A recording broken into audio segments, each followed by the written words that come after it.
My name's Annie Hill. I'm with, okay, you got that right. I'm from the United States. I'm with Communications Workers of America, and it's a great honor to be here. I'd like to thank Daisy for her presentation. And I'd like to talk about organizing women from a little bit different perspective than the last three speakers, and more from the context that we heard from the importance of organizing the Walmart workers.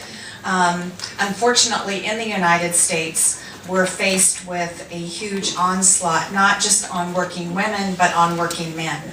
And the really sad part is it is filtering out to the rest of the world. And so what's happening in a very negative way in the United States, especially because of the global economy, is starting to impact other countries. Our peak union density, especially on the private sector, was over 30 years ago.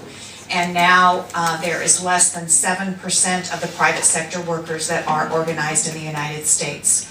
If it wasn't still for the relatively high number of public sector workers that were organized, we would be even more decimated than we were.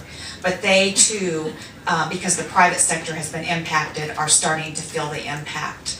So I think it's especially important that we stay plugged in and that we do our work to organize workers in general, but also focusing on women workers. I think women workers are more greatly impacted by the work of the union, especially around the issue of pay equity.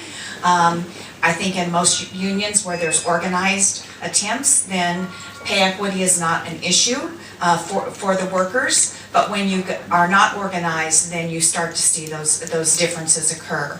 So I would just encourage us all as we go back home after this wonderful conference and we do the work within our unions, that we take the time and make sure that organizing is a very high priority. I think we've talked about some huge topics, and it's hard to put one of them as number one, but I think that if we don't have organized workers, we are not going to be able to have a voice on all of the other issues. So thank you for your time.